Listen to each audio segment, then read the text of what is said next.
আল আকসা মসজিদের নিচে গোপনে খনন কাজ চালাচ্ছে ইসরায়েল। ইরান যুদ্ধের বিরুদ্ধে 92% মার্কিন নাগরিক। হরমুজ প্রণালী পার হতে ট্যাঙ্কার প্রতি গুনতে হচ্ছে $20 লাখ।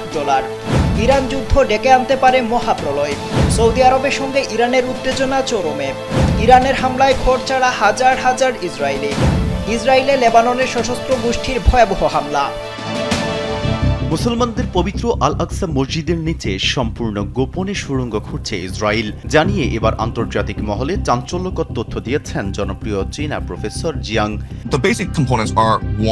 মার্কিন সাংবাদিক টাকার কার্লসনের ইউটিউব চ্যানেলে প্রচারিত একটি দীর্ঘ সাক্ষাৎকারে অধ্যাপক জিয়াং আল আকসা মসজিদ এবং জেরুজালেমে ইহুদিদের জন্য একটি তৃতীয় মন্দির নির্মাণের সম্ভাবনা সম্পর্কিত অত্যন্ত ভীতিকর পরিস্থিতি নিয়ে আলোচনা করেছেন।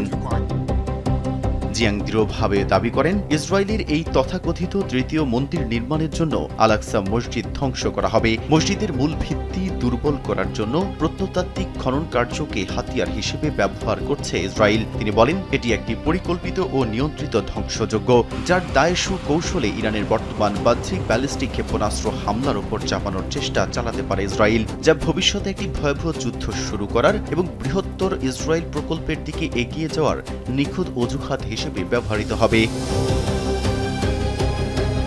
এর আগে আনাদোলু এজেন্সির এক বিশেষ প্রতিবেদনে ফিলিস্তিনি প্রশাসনের বরাত দিয়ে এই গোপন খনন কাজের বিষয়টি প্রকাশ্যে আনা হয়। জেরুজালেম গভর্নরেট এক বিবৃতিতে জানায়, ফাঁস হওয়া এক ভিডিওতে স্পষ্টভাবে দেখা গেছে যে ইসরায়েলি বাহিনী আল আকসার নিচে সম্পূর্ণ বেআইনি খনন কাজ চালাচ্ছে। ইসরায়েল ইচ্ছাকৃতভাবে উমাইয়া যুগের অমূল্য ইসলামী প্রত্ন নিদর্শন ধ্বংস করছে, যা মুসলমানদের এই পবিত্র স্থানের ন্যায্য মালিকানার জীবন্ত প্রমাণ ও সুস্পষ্ট দলিল। ফিলিস্তিনিদের অভিযোগ, আন্তর্জাতিক তদারকি এমন নগ্ন কর্মকাণ্ডের মাধ্যমে মূলত ইসলামী প্রত্ন নিদর্শন ধ্বংস করে আল আকসার ঐতিহাসিক পরিচয় মুছে দিয়ে জেরুজালেম শহরকে ইহুদীকরণের গভীর ষড়যন্ত্র চলছে নেতানিয়াহুর প্রশাসনের অধীনে। জেরুজালেম গভর্নরেট অত্যন্ত সতর্ক করে আরও জানায় যে সম্পূর্ণ আন্তর্জাতিক তদারকি এড়িয়ে গোপনে এই অবৈধ খনন কাজ করা হচ্ছে। এতে করে মসজিদটির মূল ভিত্তি এবং হাজার বছরের ঐতিহাসিক স্থাপনার উপর গুরুতর ধসের ঝুঁকি তৈরি হচ্ছে। বিবৃতিতে আরও অভিযোগ করা হয় যে এসব খননের মাধ্যমে ইহুদীকরণের বৃহত্তর পরিকল্পনায় পূর্ব জেরুজালেমের উপর নতুন বাস্তবতা চাপিয়ে দিতে চাইছে ইসরায়েল। মেহেদী হাসান, কালবেলা। ইরানের বিরুদ্ধে চলমান এই যুদ্ধ প্রয়োজনের চেয়ে অনেক বেশি ইচ্ছাকৃত এবং সম্পূর্ণ অনর্থক বলে মনে করেন যুক্তরাষ্ট্রের 2/3 সাধারণ নাগরিক। সিবিএস নিউজ ও ইউগভের পরিচালিত একটি জরিপে এই সুস্পষ্ট তথ্য উঠে এসেছে। গত 17 থেকে 20 মার্চ পর্যন্ত অনলাইনে এই বিস্তৃত জরিপ চালানো হয়, যাতে 3335 জন প্রাপ্তবয়স্ক মার্কিন নাগরিক অত্যন্ত স্পষ্টভাবে তাদের মতামত দিয়েছেন। জরিপের ফলাফলে দেখা গেছে অন্তত 60% মার্কিন নাগরিক ইরানের বিরুদ্ধে যে কোনো ধরনের সামরিক পদক্ষেপের সরাসরি বিরোধিতা করেছেন, যা মাসের শুরুতে ছিল 56%। অর্থাৎ সংখ্যাত যতই গড়াচ্ছে, আমেরিকানদের মাঝে এই যুদ্ধের বিরোধিতা ততই জোরালোভাবে বাড়ছে। জরিপে আরও দেখা যায় প্রায় 68% মানুষ মনে করেন যে ট্রাম্প প্রশাসন এই ধ্বংসাত্মক যুদ্ধের প্রকৃত লক্ষ্য ও উদ্দেশ্য জনগণের কাছে স্পষ্টভাবে বোঝাতে চরমভাবে ব্যর্থ হয়েছে, এবং 57% উত্তরদাতা গভীরভাবে উদ্বিগ্ন যে এই যুদ্ধ আমেরিকার জন্য খুব খারাপ দিকে যাচ্ছে। সব মিলিয়ে 66% মানুষ এটাকে স্রেফ একটি ইচ্ছাকৃত যুদ্ধ এবং মাত্র 34% একে একটি প্রয়োজনীয় যুদ্ধ বলে মনে করেন। তবে এখানে তীব্র দলীয় বিভাজন অত্যন্ত স্পষ্ট। 92% ডেমোক্রেট ও 73% স্বতন্ত্র ভোটার এটাকে সম্পূর্ণ ইচ্ছাকৃত যুদ্ধ মনে করলেও 67% রিপাবলিকান এই যুদ্ধটিকে জাতীয় নিরাপত্তার স্বার্থে প্রয়োজনীয় বলে মনে করেন। মধ্যপ্রাচ্যের চলমান যুদ্ধের মধ্যে বিশ্বের অন্যতম গুরুত্বপূর্ণ জ্বালানি জলপথ হরমুজ প্রণালী দিয়ে নিরাপদে চলাচলের জন্য কিছু জাহাজকে ট্যাঙ্কার প্রতি প্রায় $20 লাখ পর্যন্ত চড়া মূল্য দিতে হচ্ছে ইরানকে। আন্তর্জাতিক শিপিং বিষয়ক প্রভাবশালী মাধ্যম লর্ডস লিস্টের এক চাঞ্চল্যকর প্রতিবেদনে প্রকাশ পেয়েছে যে একটি নির্দিষ্ট জাহাজ এই বিপুল পরিমাণ অর্থ পরিশোধ করে ইরানের কাছ থেকে নিরাপদ পারাপারের বিরল অনুমতি পেয়েছে। একই সঙ্গে ভারত, পাকিস্তান, চীন, মালয়েশিয়া সহ কয়েকটি দেশ নিজেদের বাণিজ্যিক জাহাজ চলাচল নিশ্চিত করতে সরাসরি তেহরানের সঙ্গে নিবিড় কূটনৈতিক আলোচনা চালাচ্ছে।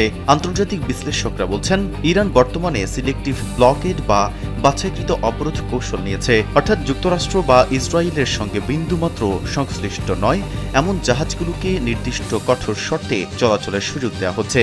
আর এই পুরো প্রক্রিয়াটি সরাসরি নিয়ন্ত্রণ ও পরিচালনা করছে ইরানের শক্তিশালী Islamic revolutionary guard corps IRGC, যারা নতুন একটি যাচাই ও অনুমোদন ব্যবস্থা চালু করেছে। জ্বালানি বিশেষজ্ঞদের মতে বিশ্ব তেলের প্রায় 20% এই সড়ক প্রণালী দিয়ে পরিবাহিত হয়। ফলে এখানে নিরঙ্কুশ নিয়ন্ত্রণ প্রতিষ্ঠার মাধ্যমে ইরান একদিকে যেমন পশ্চিমা বিশ্বের উপর প্রচণ্ড অর্থনৈতিক চাপ তৈরি করছে, অন্যদিকে বৈশ্বিক জ্বালানি বাজারেও চরম অস্থিরতা বাড়িয়ে তুলছে।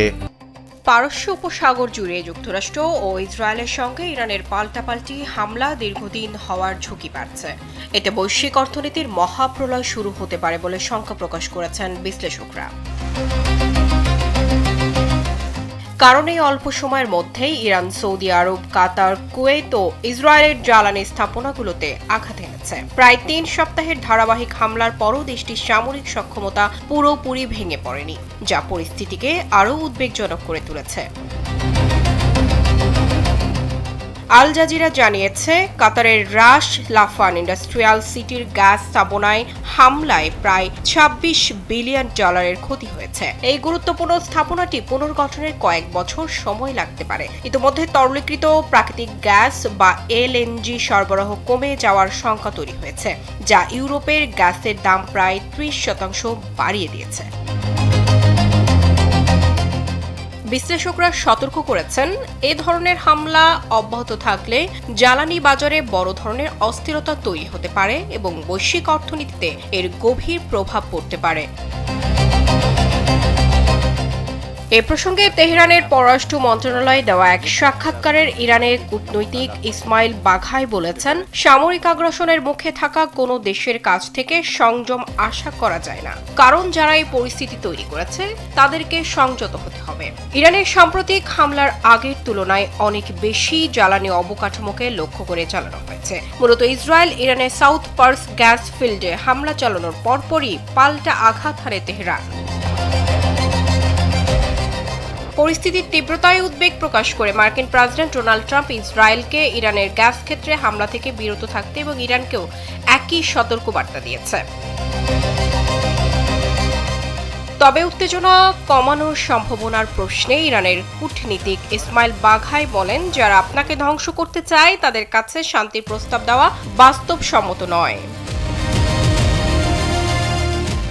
বিশেষজ্ঞদের মতে, যদি ইরান তার ক্ষেপণাস্ত্র সক্ষমতা ধরে রাখতে পারে তাহলে উপসাগরীয় অঞ্চলের গুরুত্বপূর্ণ জ্বালানি স্থাপনাগুলো বড় ঝুঁকিতে পড়বে, যার কারণে তেল, গ্যাস সহ বিভিন্ন পণ্যের দাম আকাশচুম্বী হয়ে যাবে।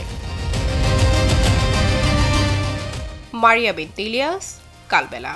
রিয়াদে অবস্থিত ইরান দূতাবাসের কয়েকজন কর্মকর্তাকে অবাঞ্ছিত ঘোষণা করেছে সৌদি আরব। তাদের আগামী 24 ঘন্টার মধ্যে দেশ ছাড়ার নির্দেশও দেওয়া হয়েছে। সংবাদ মাধ্যম দ্য আরব নিউজ জানিয়েছে, ইরান দূতাবাসের সামরিক কর্মকর্তা তার সহযোগী সহ 3 স্টাফকে অবাঞ্ছিত ঘোষণা করেছে সৌদি।